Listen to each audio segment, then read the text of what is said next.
Alright, hello and welcome everybody. Here we're going to look at round 6. So at this point, after 5 rounds, I had 3.5 out of 5, and now I'm playing Nicholas Checa, a very strong young GM. And yeah, I mean, he was one of the highest rated players here in the field, and I got black. So yeah, this is a very interesting game, and let's just dive right into it. So yeah, I noticed that he plays a lot of knight f3, d4, c4 kind of systems.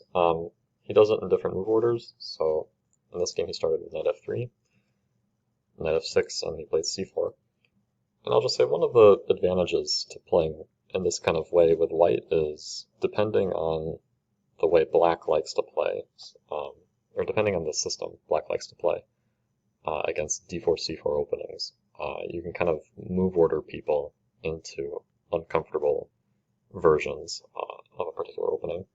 So like I'll give you an example. I mean, especially for Grunfeld players, so I'm not a Grunfeld player, but if I was, the Grunfeld would be pretty much this kind of opening, where after knight c3, black plays d5. So, and basically this would be like the main line, pretty much. Takes, then bishop g7. Now white can also play knight f3 here, so white is still playing these same 3 moves. And then here, if black was a Grunfeld player, you could also play d5, which would be considered a little bit less accurate, because after e4 there's no knight to take here. So normally what would happen is like bishop g7, and then white probably doesn't have anything better than really knight c3. Could also play g3 and bishop g2. But then, okay, you would anyway basically get a Grunfeld. Now suppose you're a Grunfeld player, and your opponent might want to play these 3 moves, but they change the order. Instead of playing d4 or c4 first, they start with knight f3, knight f6, c4. So this is something that I have done myself. And one of the whole points is now if you play d5, there's no knight to take here anymore. So now like e4 and then d4 can be quite pleasant for black. I think actually usually I would start with d4 and then play e4 next move. Okay, and then if you continued with like g6, you might also be a King's Indian player, and you could do this. Then after knight c3, so white is delaying this move d4, and the whole point is that after d5, this kind of position, because white hasn't committed the pawn to d4, basically there's other options. So, I won't go into too much more detail here, but like I've played e4 in this position, and you can get this kind of endgame, kind of a symmetrical structure, slightly similar to the structure that I had against Bajarani in the last round, except the queens have been already traded. So if you like to play those kind of positions, which I do, then yeah, that can be a good choice. And there's other options too, like I can throw in h4 first and then play g4, like also play queen b3. All of those are kind of valid choices here. Now I don't play the Grunfeld here, so this didn't really bother me too much. I just play basically Nimzo Indian, and against knight f3, this tournament I decided to try this out, the Bogo Indian. So yeah, I don't think I had played this before this tournament. This was my first black game against like a d4 opening. And there's basically 2 ways that white can play this. I mean, you can block with bishop or with a knight. This game, Checa blocked with bishop, which, yeah, I mean, both of them are, I would say, maybe equally popular. Maybe this one is a little bit more popular, but yeah, I mean, they both have quite a lot of established theory. So yeah, so after queen e7, now white does not want to make this exchange and invite the black queen into b4, so the main way to play is this move g3. And then after knight c6, there's some nuances here where white shouldn't play bishop g2 right away, because this will allow kind of a simplification. Now black can take this. White will have to take with a knight, which is going to put this knight in a slightly more awkward square. And then later we'll get this kind of a structure.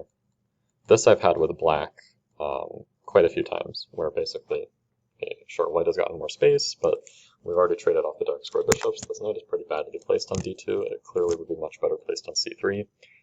And this position has been played a lot, like back in the 80s and 90s, and basically it's been figured out that black is completely fine. Like basically this is just equal. So that would be the old main line. Now the new way of playing this is, or the more modern way of playing this is knight c3. So, you know, I would say like when I play this opening against club players and even some masters, they don't really know this subtlety. They just play bishop g2, the automatic move, and then I'm very happy to get this position. Obviously, my opponent is pretty strong GM here, so he's going to be aware of that subtlety, and he plays knight c3. Now there's no more bishop takes d2. So what's going to end up happening is black is going to need to take this, and then white can start playing with the bishop pair. And now already here, actually, black pretty much has to take this right away, because otherwise white can consider playing queen c2, and then playing e4, when, you know, you're going to have to take this anyway. Later a3 will happen, but then white will end up having pretty much full control over the center. So before that happens, it's very important that black takes right now, while we can still play knight e4. If we wait, and we play like castle, for example, now I think after queen c2 this would be pretty difficult, because there's no more knight e4, and, I mean, yeah, you're going to have to take this eventually, like you can delay it, but after a3 your bishop will not have anywhere to go, and then here this will just be very bad, because now you cannot play knight e4 anymore, white will play e4 and just totally have this huge bind on the position. So yeah, pretty much the whole point of this system for black is to give away the bishop. After rook c1, we don't want to take this right away. We may want to take it later, but the bishop's not going anywhere. For now, we're just kind of saying, all right, I have this strong knight in the center, I can play f5 to support it, and it's an interesting position. It kind of leads to double-edged positions, and this is something that I've studied. So yeah, I was pretty happy to get this in the game. And I castled here, bishop g2, this is all very normal, d6 castles. And here, this is a pretty rare move, but yeah, one that I've figured out. Kind of makes black's life a little bit easier. It's just a prophylactic move, just stopping white from expanding on the side of the board. There are some tactical issues, like if black tries to play e5 too early. I think there's some reasons why this doesn't really work out, like after d5, knight d8, for example, c5 is playable here, with one of the points being if you take it, white can take here. Play bishop b4. So like this would be one of the points of having a pawn on a5, is that this is no longer possible. And now white is going to actually regain his material, and the knight is hanging. We can't play b6 because of d6, and lose the rook. So this would be bad for black. So that's just kind of to illustrate one of the variations where this move a5 comes in handy. And yeah, now here, I'm not sure if Nicholas was familiar with this position. He kind of had his first think here, so I was still in my book. I had knowledge of this position, and he thought for what, about 8 minutes here, and played a very natural move, bishop e1. But okay, this I was actually very happy to see, because I know it's not one of the most critical moves. So yeah, I won't share like all of my analysis here, but yeah, bishop e1 is not one of the most critical ways for white to play. It has been played by some strong GMs before, but yeah, if you study these positions deeper, then I think you'll find that other ways are a little bit more threatening to play. So we're really not always worried about black taking this. So bishop e1 just kind of it's a waste of time. Now black, to my knowledge, like should be basically equal. And basically, like, I know the general idea. You play f5, and you just keep this knight secured in the center. After d5, we always play knight d8, so that if white recaptures on e6, we can take back the knight. If white doesn't make this capture, then black can think about playing e5, and then knight f7, and starting some kind of a kingside attack like this. And, you know, really this move a5 is pretty helpful here, because it stops, or at least slows down, white's queenside play here with b4. So, yeah, I was quite happy here. He took on e6, I took with the knight. He played e3. And yeah, here is where I kind of had my first think. E3 is a pretty clever move, I think, because one of the main ideas for white is to play knight d4, and possibly combined with queen c2 to target this pawn on f5. If you play knight d4 right now, then really there's like no problems here. I think black could just take, and I think even just play b6 here, trying to play bishop b7. One of the points being if you try this check, looking like you're winning a rook, then after bishop e6, you actually don't win a rook, and yeah, I mean, the queen just has to retreat. I mean, yeah, also, I think even if you like try to take this pawn, it's not necessarily that clear that this is a good idea for you, because just in the long term, you're really loosening up your king. Bishop h3 is already a threat, so like this usually gives black pretty good compensation. So that was pretty much the extent of my knowledge after knight d4, but okay, e3 is a pretty clever move, because now, after knight d4, when I take, he wants to take back with a pawn, and that position in the long term can be kind of unpleasant for me. If he can gain more space with d5, because I've played this weakening move f5, it blocks my bishop, and, you know, that's not really the kind of position that I want to have with black against a strong player, where I'll just be a little bit more passive. So, kind of to give you an example, let's say black just does nothing, like let's say, whatever, king h8, knight d4, take with the pawn. This kind of structure, it's going to be a little bit unpleasant. White will play f3, chase this knight away, later play d5, gain a little bit more space, put the bishop on c3. You know, just to make some moves here, it's going to be, I think, relatively obvious at some point that black will be struggling. So this knight has to move, say goes here. I mean, this bishop can even go to like f2. There's really no rush. Yeah, I think you can play d5 right away. This check is not really scary, because of bishop f2. The queen just has to run away. But yeah, I mean, next move, this bishop goes to c3. Later, white can think about advancing on the queen side with b3, a3, b4. And black's pieces are just kind of, you know, slightly more passive and lacking good squares. The bishop on d7 does not have a lot of scope here. If this pawn was back on f7, then we could play bishop f5 and at least have a nice active diagonal for the bishop. But because we've already played this weakening move, yeah, I mean, the pawn itself can be a weakness, and this bishop is really going to be a problem piece. So, like, basically, this is the kind of structure that I was trying to avoid, and I think rightly so. Definitely against a strong player like, yeah, Checa, I would not want to be defending that for a while. So, yeah, instead, I was eventually able to figure out the way black should play this position, or at least what the idea should be. Like, black's idea is we always want to be able to meet knight d4 with taking, and then if white plays e takes, we want to be able to play f4. Basically, if black can get that, then he should be fine. Like, white should have no advantage. Then, you know, at least we have a little bit of counterplay on the king side, and we are going to stop white from being able to just freely clamp down on the position. So, to give you an example, like, the way that really black should play this position is b6, which I wasn't able to figure that out during the game. Instead, I played bishop d7 with a similar idea. I want this bishop on the long diagonal to defend my knight, but yeah, it turns out to be a little bit less precise. But for example, after b6, now after knight d4, I believe we can start with bishop d7 even, and then like if you continue with queen c2, now you want to play f3, and then once my knight moves, take on f5. Now, for example, this kind of thing, takes, and f4. This is basically what black is looking for. So the bishop on b7 is much better than on c6. So if the bishop was on c6 here, then after d5, that might get messy, because then white would be attacking this twice. But basically, like, if black can achieve this, then he should be doing fine, because now f3 is a threat.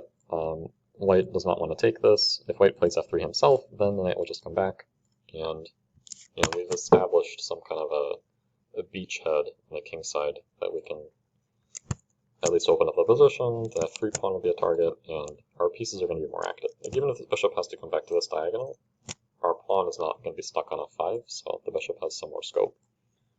So that is the way black should be playing this position. And yeah, I was able to figure that out. So this is kind of where I started thinking. And I played, yeah, I thought for like 10 minutes here. And yeah, played bishop d7 with kind of this idea in mind. But I did not execute it in the most precise way. The problem is after queen c2, now if I continue with my plan bishop c6, he will play knight d4. If I take and play f4, then after d5, this I thought was unclear. I can't move my bishop, I'm going to lose my knight, And if I continue with f3, I was not completely sure what was going on in this kind of a position. I was really worried about queen e2, for example. And then I thought he wants to play f3. He's threatening to actually win the knight, because it'll be pinned. This pawn on a5 is a bit weak, so if this rook moves away, I'll later have to worry about this hanging. And white really doesn't have any weaknesses. I have a nice active rook, a nice active knight. I thought the king was really not too unsafe on g2, and my structure over here was a little bit compromised. a5 will be hard to defend. So I wasn't totally sure if I want to go into this position. And yeah, I think the engine is saying this is like completely fine for black. You just play rook e8.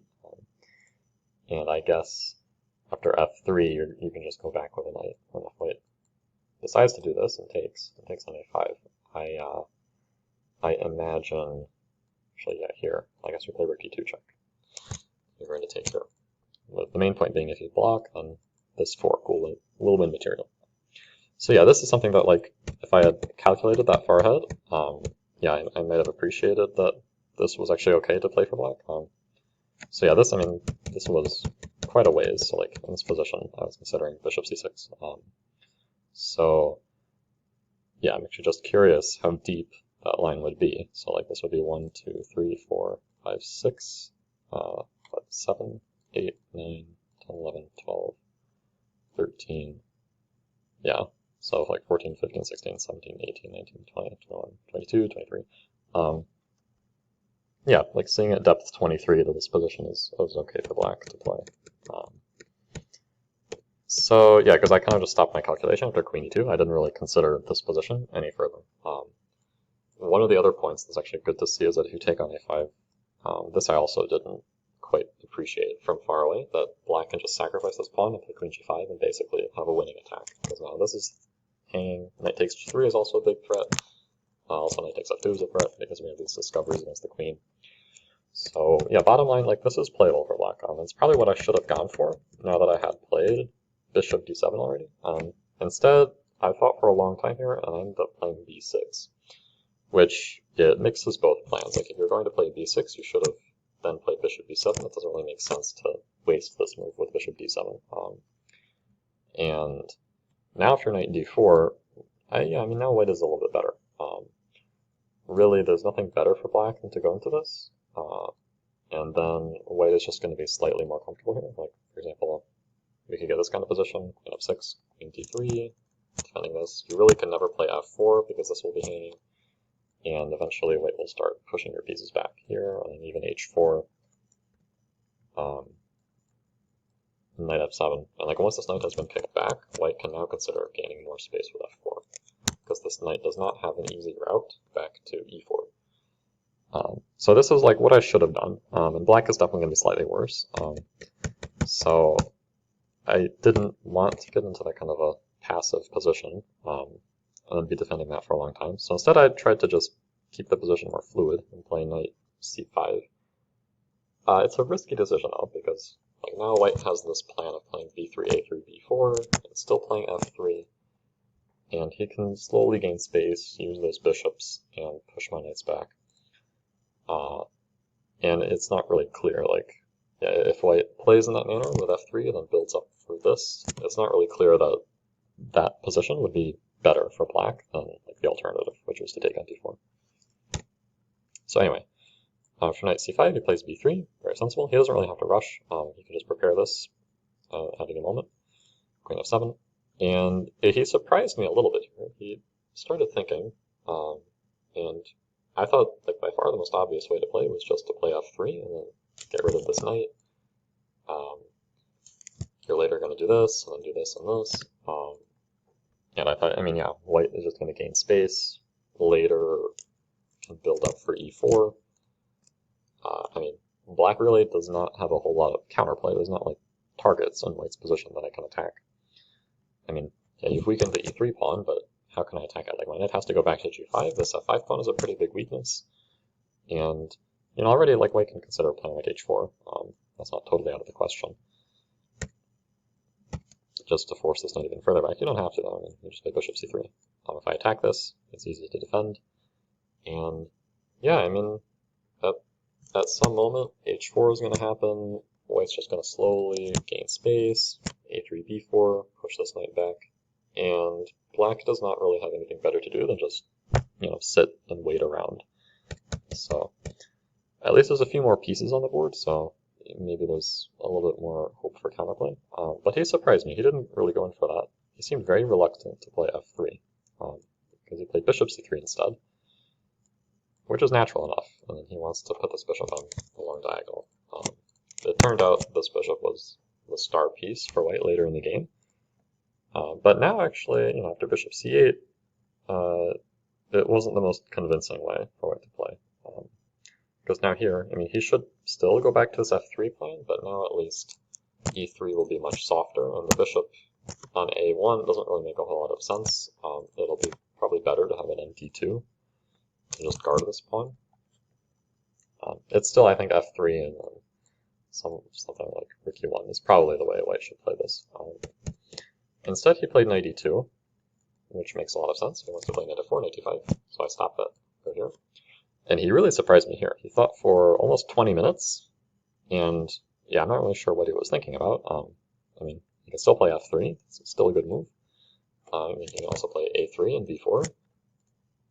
Instead, he really surprised me. He played knight back to d4, so I actually had, in those 20 minutes, I forgot that the knight came from d4. So, like, if you're thinking about a position for so long, you can just forget what your opponent's last move was. So when he played knight d4, I actually realized, okay, wait, no, he came back, and then he's coming back here, right? So now here, yeah, if you're thinking about I want to play for a draw, then it's tempting to just go back like here. But okay, now maybe he had a different idea in mind. Maybe now he would have played f3. Maybe now he would have played like a3 and b4.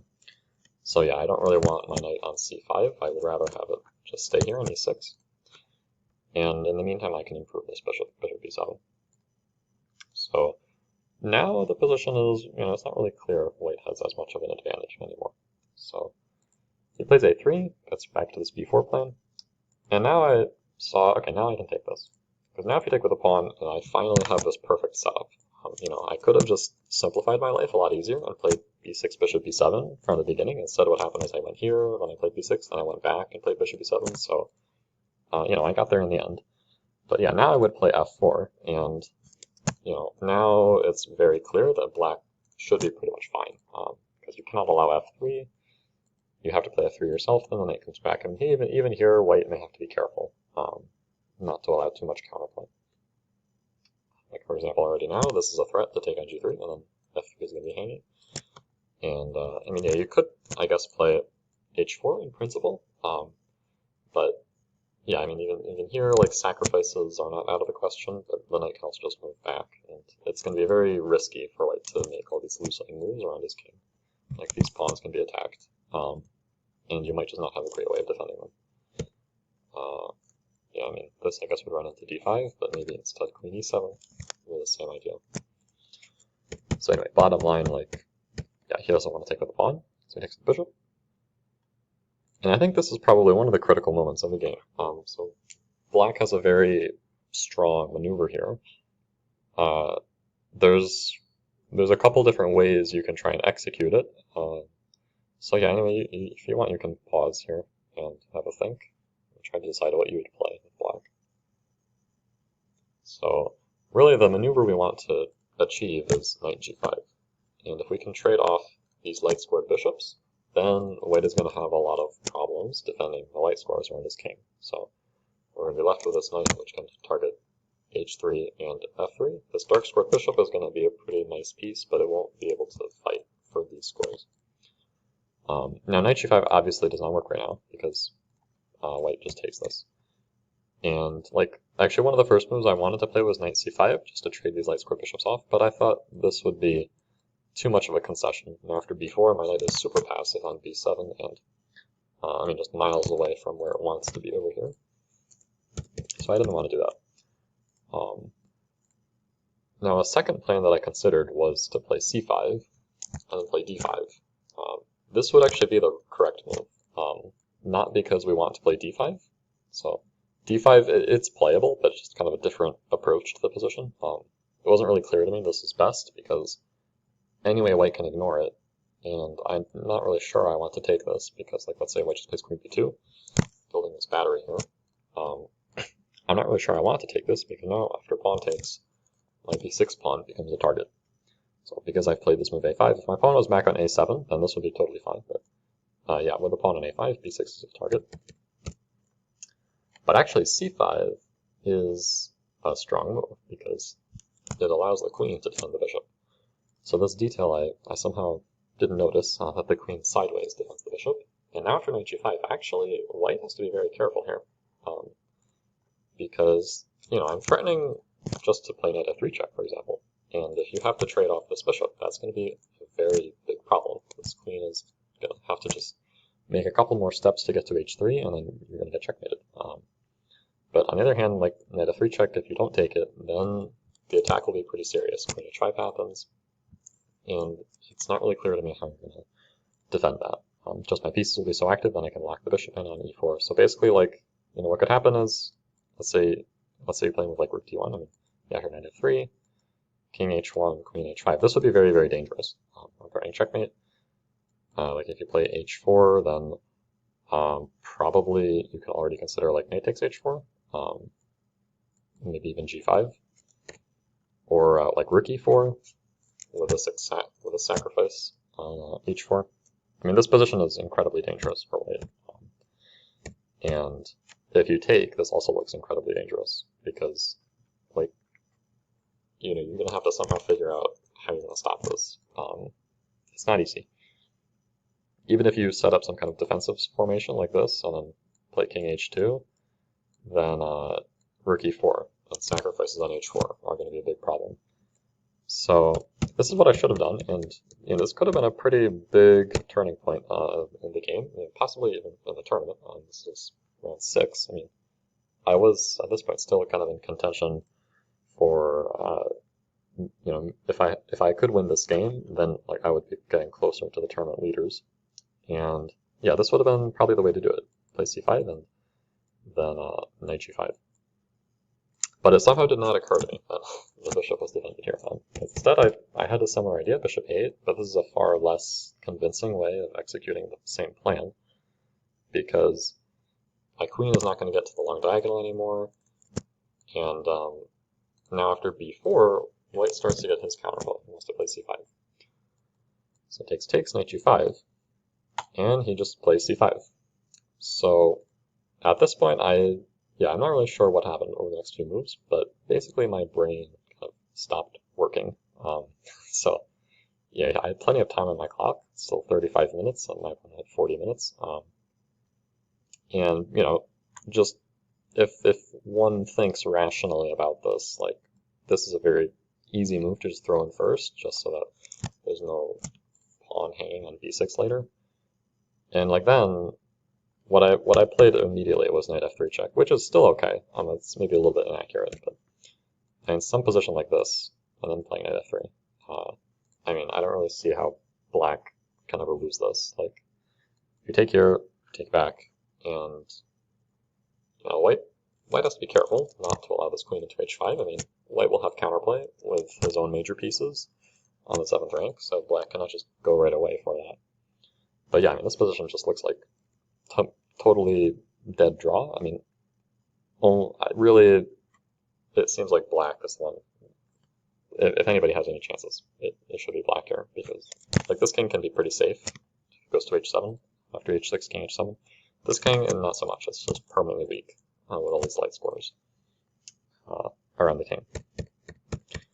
Instead, yeah, what I did here was I was kind of in disbelief that he could even play this way. So I was frankly, I was kind of shocked that he just was allowing knight f3 check. And I kind of just played this relatively quickly without really checking a lot of variations. And yeah, he takes on d6, and there's no like immediate way to really punish him for giving up his light scored bishop. And here, what I should do, I should just take here and then kind of acquiesce to that same position. It's going to be a little bit of a better version for white because of these pawns still on the board. So at some point, white could consider taking on b6. But yeah, instead here, I completely, not really sure what happened. I blundered. I played queen h5, and I thought for 11 minutes or two, so I still have plenty of time on my clock. And I mean, I have an obvious threat, queen h3, but I just somehow overlooked that queen takes c7. I mean, really, even like queen b3 followed by rook takes c7 is also quite strong. But yeah, this is just very obvious. And my opponent did not need to be asked twice to play that. I can't play queen h3 now because I got checkmated. And I can't even do this because after d7 I just lose. I mean, you're going to promote, and I don't have time to do this. So, yeah, I mean, I'll move a rook, you promote. If I go for this, then you're going to take. And however I take, I got checkmated. So, I mean, these variations are not very difficult to calculate, so there's like no reason why I wouldn't have been able to figure that out if I just considered like queen takes c7, the obvious move. So yeah, I'm not really sure what happened there. Just some kind of a momentary lapse of concentration in a critical moment, and yeah, now all of a sudden after queen takes c7, I mean, of course I realized, like, pretty much the minute I made my move that I had blundered, and yeah, there's really no hope for saving this anymore, because you're going to lose this pawn is super strong, and you just don't have enough counterplay here. So I kind of had to admit my mistake and come back, but yeah, it's too late. Now white's completely winning, so he's up 3 pawns, and I don't have quite enough threats going on here. So I struggled on for a few more moves, but yeah, eventually threw in the towel. f4, maybe hoping for one last desperate trick, but yeah, there's nothing going on here. Bishop is hit. So yeah, that was kind of a strange blunder on my part. I mean, I don't usually just make massive oversights like that. So yeah, honestly, I'm not really sure what happened. I mean, yeah, sometimes it can be a pattern of thinking for a long time in a game, and then you end up playing a bad move. Like, actually, back here, when I played b6, I thought for, like, over half an hour in this position. And I was mostly trying to evaluate this position that we could have gotten, and I was trying to decide if I really want to play f4. And really, like, the way to answer that question is not just to, like, recheck the analysis, because, like, what I was doing is I was looking through this whole sequence, seeing, can I do anything else? Can I play like this instead? Then white would play d5 and then f3. I don't want to do that. Can I do anything else here? Can I play d5? Can I play b5? Like these kind of crazy moves. And I really like the way to figure this out would be to just focus on this final position that you would get, because this is all very forcing. And then, you know, take a deep look here and just kind of, if you're worried about queen e2, just come up with some candidate moves and think about this position. So that's what I kind of should have done back there. Yeah, and then I don't know, maybe for some reason, once you kind of make a decision like that, you think for a long time, and then you play a move that's kind of second rate, that can kind of put your mind in the wrong place. And then later in a critical moment, yeah, I just completely overlooked queen takes c7. Like, I just didn't, this move didn't occur to me that he would do this and just be threatening checkmate. I was too focused on my own threats. Like, I had seen if he plays this check, which is ridiculous, and goes here. But I mean, this is a ridiculously passive way for white to play. This is just kind of laughable, but like, I'm laughing at it now that I considered this. Yeah, then like here I thought I can play rook e6, which is kind of a flashing move, and then if you take, my idea would be this, and there's some complications. I'm not sure what's going on. I mean, yeah, this is very far-fetched, because queen takes c7 is just very simple. This is not a move that anybody should overlook. So, yeah, that's kind of a strange blunder, and sometimes these games just kind of happen, where, I don't know, you're just not, like, in the best form for one game. And, yeah, I mean, losing the second game there, yeah, also, I guess, GM, pretty strong GM with the black pieces. So at least I was happy not to lose any games with white. And the next games of this event, so there's 3 rounds to go, I was, you know, reasonably happy with the way I finished the tournament. So I was able to save a couple of pretty bad positions and then finished with a win in the last round. So anyway, I'll stop here and see you in the next video. So yeah, thanks for watching. See you for round 7.